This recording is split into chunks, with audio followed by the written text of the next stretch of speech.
Ouais, merci. Je ne suis pas sûre que cette vidéo soit vraiment intéressante. Pourquoi tu dis ça? J'ai l'impression que tout le monde sait déjà comment les arbres font pour transformer l'environnement, avec le carbone, tout ça. Ah, j'ai compris. Tu serais pas un petit peu jalouse que les grands arbres aient un plus grand impact autour d'eux que toi? Je vois pas du tout de quoi tu parles. Mais tu sais, si tu t'inquiètes vraiment, je peux donner un petit aperçu de la vidéo aux gens, comme ça ils auront pas à rester jusqu'à la fin pour savoir si c'est chiant ou s'ils auront vraiment appris quelque chose. Chaque être vivant sur Terre a une influence sur l'environnement qui l'entoure. Alors certes, une bactérie aura bien moins d'influence qu'une vache par exemple, et une vache aura un impact beaucoup moins long qu'un chêne pédonculé plusieurs fois centenaire. Mais quelque chose d'autre que la longévité différencie une vache d'un arbre. Un arbre est autotrophe et il ne peut pas bouger. Son lieu de naissance sera le même que le lieu de sa mort.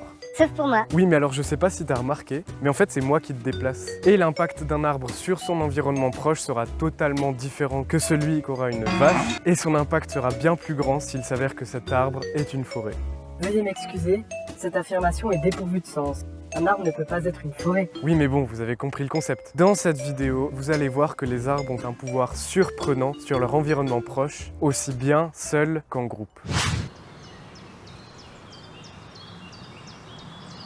Salutations la compagnie. Une graine vient de tomber au sol. Quelques mois plus tard, on aperçoit déjà deux magnifiques cotylédons qui, avec quelques années supplémentaires, vont finir par devenir un magnifique arbre. Plus cet arbre grandit, plus l'écosystème qui se développe sur lui et autour de lui va évoluer. Ses racines se sont développées, son tronc s'est fortifié et ses branches forment désormais un magnifique houppier. Bref, jusque-là, tout le monde est d'accord. Oui. Au fil des années, la composition du sol a beaucoup changé. Grâce à l'ombre apportée par la couronne de l'arbre et aux nombreux déchets organiques, de nouveaux micro-organismes s'y sont développés, de nouvelles espèces végétales s'y sont implantées, et des oiseaux peuvent désormais y nicher et fertiliser le sol grâce à leurs excréments. Le sol est finalement devenu plus riche, plus humide et plus apte à recevoir de nouvelles graines portées par le tube digestif des oiseaux. Même une fois mort, le bois tombé au sol servira d'ultime festin aux champignons et aux insectes xylophages qui pourront alors en extraire des nutriments indispensables à la croissance de nouvelles pousses. Je le savais, tu nous apprends rien du tout. Bon d'accord, mais ça c'était juste la base. Si un seul arbre est capable de préparer le terrain pour que de nouveaux arbres puissent conquérir le territoire, imaginez ce que peut accomplir une forêt.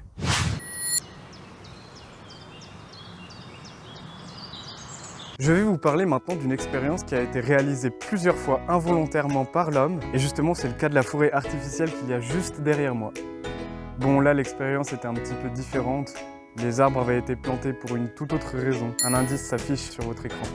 Elle a été réalisée derrière moi involontairement, mais elle a aussi été réalisée à Bamberg, en Allemagne, sur un sol plus que sec et sablonneux. Autant vous dire qu'il y avait peu d'espoir que quoi que ce soit ne pousse là-dedans. Ah oui, il n'y a pas de sol.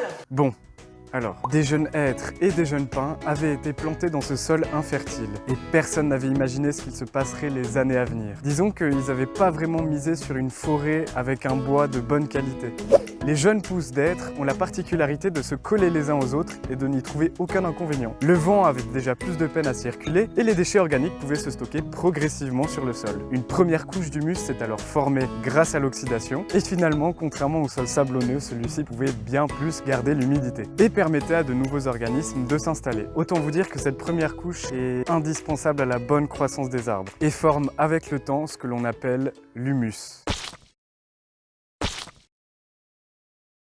Chaque être vivant est voué à mourir un jour. Ouais, désolé de vous l'apprendre comme ça. Et vous le savez, dans la nature, tout est recyclé. L'humus se forme grâce à un processus appelé l'humification. On s'en serait douté. C'est la première couche d'un sol fertile. Il est composé de toutes sortes de déchets organiques digérés et transformés par la grande diversité de micro-organismes qui le composent. Ça peut être des champignons, des nématodes, des acariens, des arthropodes, bref, ça peut être un tas de choses.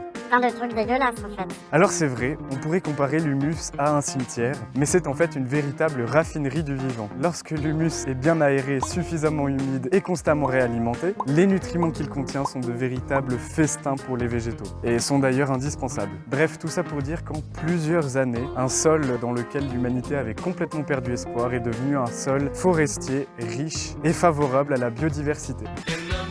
Ouais ben ce n'est toujours pas intéressant. Tu en veux des vraies transformations? On va passer au troisième point.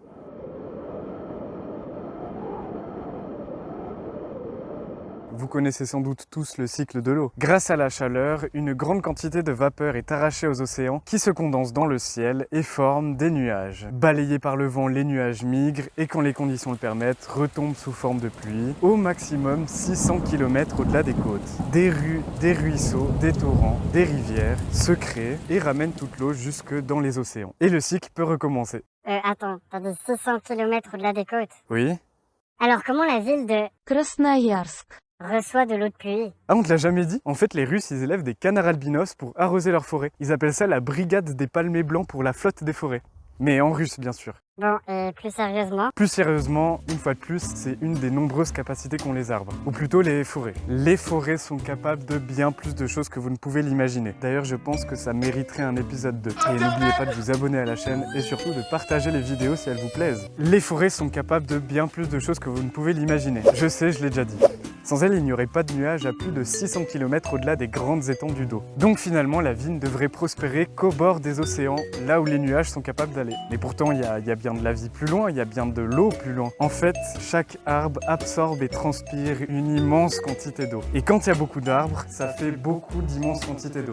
Tout dépend bien sûr de l'âge et de l'espèce en question. Par exemple, les résineux rejettent un petit peu moins d'eau que les feuillus, mais cela représente environ 2500 mètres cubes d'eau absorbés par kilomètre carré. Et environ 90% de ce volume de flotte est rejeté dans l'atmosphère. parce que oui, je transpire aussi. Oui, mais toi, c'est à bien plus petite échelle. D'ailleurs, je me demande si en te retirant de la pièce, je verrai une différence sur mon hygromètre, au bout d'un certain temps, bien sûr. Difficile à dire. Beaucoup d'autres paramètres rentreraient en compte, comme par exemple des vêtements mouillés dans la pièce, une fenêtre trop longtemps ouverte, la météo à l'extérieur, le chauffage.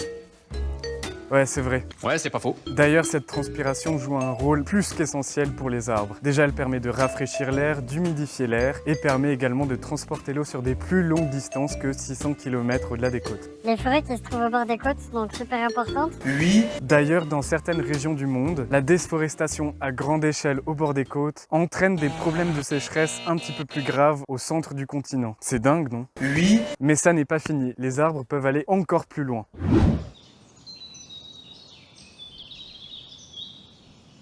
Les résineux, comme les sapins, les épicéas ou les pins, ont encore un autre pouvoir assez surprenant. On entre dans la 4e partie de cette vidéo, ça commence à faire beaucoup. Les résineux produisent des molécules que l'on appelle des terpènes, qui sont d'ailleurs très utiles en médecine, mais c'est un autre sujet. Ces molécules, lorsqu'elles sont rejetées à l'échelle d'une forêt dans l'atmosphère, elles ont une propriété assez particulière. Les terpènes peuvent forcer des gouttelettes d'eau à se former et donc à créer des nuages. Cette formation de nuages augmente la réflexion de la lumière d'au moins 5%. Moins de lumière qui atteint le sol égale une diminution de la température. Et ça tombe bien, les conifères préfèrent lorsqu'il fait frais. Et en plus, comme il y a plus de nuages, le risque de précipitation est augmenté. Et une fois de plus, ça tombe bien parce que les résineux, ils ont beaucoup plus de peine à laisser passer l'eau que les arbres feuillus. Alors c'est un avantage parce que la plupart des résineux, ils poussent dans des milieux où il y a beaucoup de neige, mais ça a aussi l'inconvénient de laisser passer beaucoup moins d'eau jusqu'au sol. Donc finalement, merci les terpènes.